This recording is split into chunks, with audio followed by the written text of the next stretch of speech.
everybody. So at the end of the last session I left you with this image. I asked you to try and sketch it, even if it's not a particularly detailed image, and most importantly to annotate all over it, to add loads of notes about the characters, the place, the words, working class, middle class, and to use your knowledge booklet to really help you to make sure you've remembered a lot. I don't want to go through all of that with you because it would take up the whole session. But key things, obviously, hopefully you all remember that this play revolves around two twins separated at birth. So we have Mickey and we have Edward. Now, Mrs. Johnston is the mother of both of these two twins. However, she is in a dire situation when we first meet her at the beginning of the play. She has 7 children already. She has, she's pregnant with an 8th child. She thinks she can just about cope, but then when she goes to the doctor and discovers that actually she's having twins, she realises that that's too much and she's not going to be able to manage.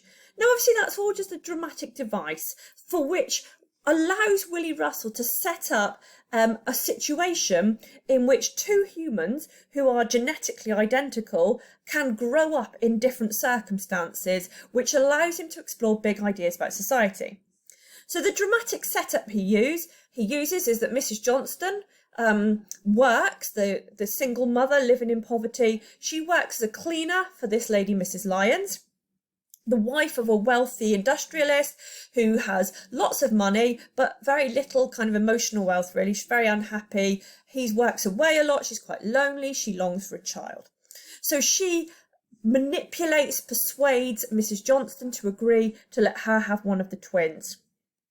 And as I say, it's whether it's realistic is irrelevant, because within the drama, Russell is using it as a way to set up the drama that follows and to set up an exploration of some big ideas.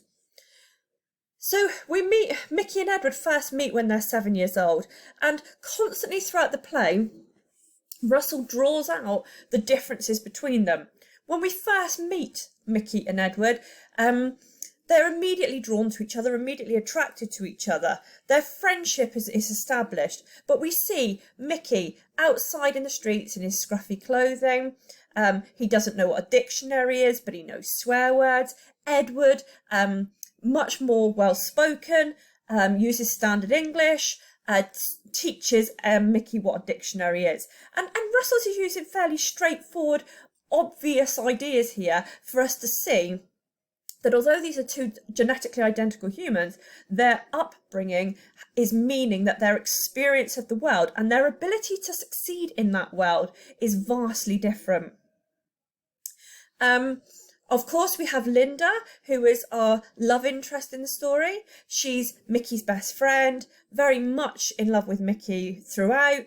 But then she has this light romance with Edward later, which is part of the thing that sort of fractures the twins. But ultimately, as we see through this play, the thing that drags these two brothers apart, even though they're naturally attracted to each other as children, is the class divide. And that's perhaps the biggest idea of this play. That society in Britain was and is divided into classes depending on how much money you have and the job you have. So people with jobs that earn lower wages, jobs that are often traditionally called blue collar, jobs that involve manual work with your hands, don't require a university education, are often referred to as working class, and then the middle classes are the sort of more desk jobs. Teachers, doctors, lawyers, all those sorts of jobs are defined as the middle classes. And what we see in this play isn't just that the middle classes have a lot more money than the working classes, but they have a lot more respect. They're treated nicely by other people, and they have a lot more opportunities. And that's what's fundamentally wrong, isn't it? That ultimately Mickey and Edward are the same. But Edward is afforded so many more opportunities to succeed because he's brought up in a middle class family. So these two words, working class and middle class, represent the idea that we are put into groups in society based on our wealth and our jobs, and that those groups can define our experiences of life.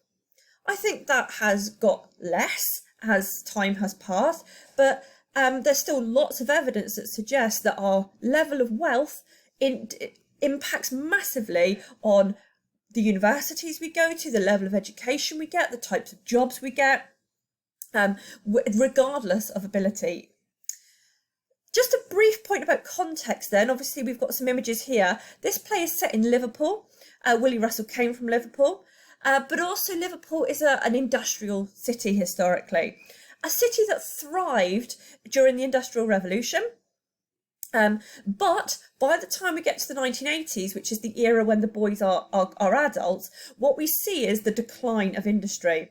And hopefully you remember from your teachers or from your knowledge booklet that Margaret Thatcher in particular was the Prime Minister who decided that Britain's future lay in the financial industries rather than the traditional manufacturing industries. So she cut subsidies to factories, which led to mass unemployment among the working classes and increased poverty.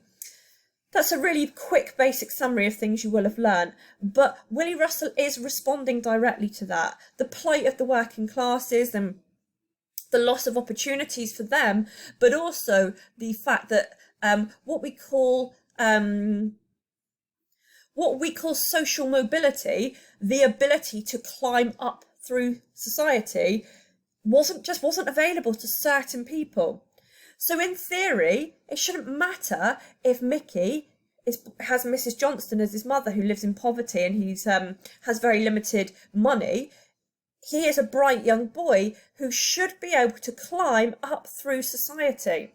If he did, we would say that he has social mobility, that society enables social mobility, but he doesn't. He gets trapped in a world of low-paid work, end up going into crime. Edward, because he is born into wealth, has huge social mobility, ends up being a counsellor, someone who has a figure of authority and power in society. Okay, so obviously that was a lot I just said, I appreciate, and you may need to watch it through a second time. But hopefully it's kind of recaps some of the kind of big concepts of this play and these characters. Please feel free to pause the video, replay what I just said, add notes all over your image, because it's really important that you understand the key ideas of this play before you try to do any more work. So once you're happy that you remember the play and you remember who the characters are and some of those big ideas, what I'd like us to do is the same as we started with for A Christmas Carol, which is thinking about the themes in a sort of quad way. The topics of the play, the messages, how those messages relate to the real world at that time, and how those messages can relate to the life now, because they're universal. So can we just start with the first one, okay? I don't want you to worry about the other three boxes at this point. All I'd like to do is to write down the topics of the play. So the same way as we wrote down words for A Christmas Carol, which were greed, poverty, childhood, can you do exactly the same for Blood Brothers? Words that capture some of the big things that the play is about. Try to list 3 or 4, maybe as many as 5. Pause the video, have a think, and then pick it up again in a sec. Okay, so in some ways, the words you probably wrote down might be very similar to A Christmas Carol. They're not unrelated texts, these two. So hopefully you may have written down the word poverty, because we do see a character living in poverty and struggling to survive, poor Mrs. Johnston. We see how when she lives in poverty, she's completely disrespected by society. Power, I would say, is another big idea of this play, and the lack of power and authority that some characters have because of their status. And all of that relates to what is probably the biggest, most dominant theme of this play, the class divide. The idea that our social class, whether we are working class or middle class, can shape the opportunities we have. Related to that is this word injustice. Willie Russell explores the idea of social injustice, the idea that some people have less access to opportunities, less access to social mobility than others because of their level of wealth largely. And childhood, I would say, is also relevant to this play, much like Dickens. Again, we see characters whose childhood ends rather abruptly because of their status in society, and education as well. We see, that's only a short section of the play where Willie Russell explores some ideas about education. There's other ones as well to do with fate and free will. Willie Russell explores the extent to which our lives are mapped for us by bigger factors outside our control, and the extent to which we have free will to control. And that's linked into the idea of superstition as well. Okay, so hopefully you managed to come up with some of those words and some of these big ideas. So what I'd like us to do now is to focus in on one of those and do our little quadrangle diagram. So first of all, if I show you what I mean, I'm going to pick a topic of the play and I'm just going to randomly pick poverty because why not? So I'll write the word poverty in here because that's one of the ideas of the play. Now this is very similar to Dickens, isn't it? That the messages related in this, that Willie Russell presents to us about poverty in this play are not dissimilar to A Christmas Carol. We see it as restrictive. That poverty restricts your ability to thrive or succeed in the world. We also see poverty as being very harsh and dehumanising. Mrs. Johnston doesn't feel powerful and respected. She feels dehumanised and she feels that every day is a struggle. And I guess another big message is that poverty steals youth. Willie Russell tells us right at the beginning that Mrs. Johnston looks much older than she is. And this idea that poverty steals youth, ages you because it's so difficult and challenging is a key idea. So in terms of relating to these messages to the big ideas of the time, obviously we know that this is relevant to Thatcherism in particular. Whoops, let's spell Thatcher correctly. Margaret Thatcher was the Prime Minister at the time Willie Russell wrote the play. And we'd seen the closure of factories as a consequence of some of her economic policies, which had led to mass unemployment. And that mass unemployment, putting my N in, that mass unemployment in turn, of course, led to high rates of poverty. Now, of course, by the time we get to the 1980s, 1960s, 1970s, people aren't being sent to the workhouse. People are able to access support if they're living in poverty. But obviously, the amount of money that they're getting is still not going to allow them to live, to flourish. So although people would have been given council housing, which is of course a million times better than being sent to the workhouse, they may not have had access to the best facilities. They wouldn't have had a garden. They may have only had a small, particularly if they were in the inner city areas, only a small area, very few rooms for several people. So they still are having quite difficult lives because of their poverty.